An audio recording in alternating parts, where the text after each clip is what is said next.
And the first question I want to ask you is kind of a broad question. We talked about before, we started the podcast that it seems like we've just been talking about the same things over and over this week. That's kind of how Super Bowl week goes. But do you think this is the best Super Bowl matchup we could have asked for? That's a really good question. I thought stylistically, just from a fan's perspective, if I wanted to see the most beautiful Super Bowl, I probably would have asked for Chiefs Packers. Because I think that hits on a lot of different levels. Like there's the historical aspect of it. Aaron Rodgers and Patrick Mahomes to me is slightly more exciting than Aaron Rodgers and Tom Brady. Nothing against Brady. I just think Rodgers plays like a prettier brand, a more Mhm. aesthetically pleasing brand of football.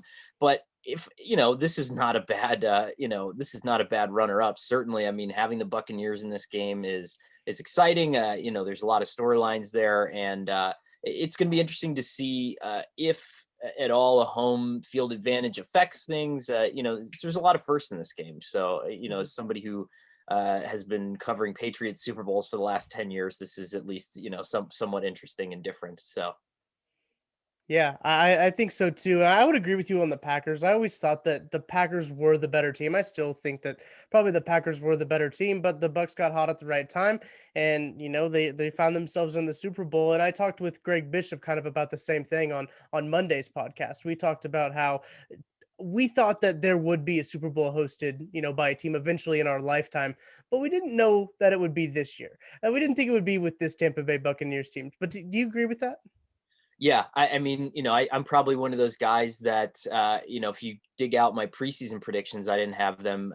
Maybe not in the playoffs or at Mm, least on the borderline of playoffs. I think I predicted them to go 10-6, but I also predicted the Falcons and the Saints to have better records and to make the playoffs. And so, yeah. I think I had a vague amount of faith just because of the star power, but I don't think I had the amount of faith that some people had in this team. And still I don't know if that's warranted or not because, they've played really well at times this season, but when they played bad, they've been awful, and so Yeah. I think that's a really interesting thing about this Buccaneers team that not a lot of people are talking about going into this game. Like when the Chiefs play bad, they're still jogging ahead of teams. They're still converting third downs with regularity in their sleep. When the Bucks play bad, they're playing really bad football, and so that kind of was interesting to me as well.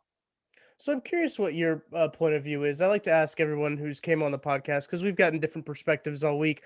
What's the biggest thing that you're watching for in this game? There's a ton of storylines going around with Mahomes and Brady with the whole goat storyline.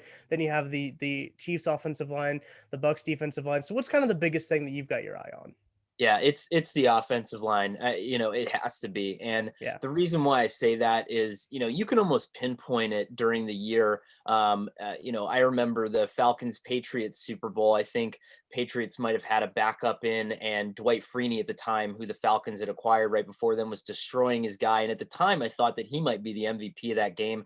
Remember, Ndamukong Suh with the Rams was causing so many problems early on in that game against the Patriots, and so many times these games come down to these weird little niche, matchups because you can do so many things in designing your offense, but the one thing you can't do without screwing everything else up is adding another blocker, right? If a Yeah. guy's getting beat with regularity. And so if it's Remmers, if it's Wiley, if one of these guys can't hang, one on one, and they won't be asked to do that a whole bunch. Patrick Mahomes will be asked to get rid of the ball a lot faster, but these guys could screw up a game really quickly because as good as the Chiefs are inside, the Buccaneers are an excellent inside pressure team with those two linebackers. And so that puts so much more pressure on the outside guys to be able to handle their business. And if they can't, I mean, this game could get wild in a hurry. I mean, it could be like, I remember the Seahawks and Broncos Super Bowl where they were just Mhm. destroying the Denver offensive line and it was over before it started. And it could be that kind of deal.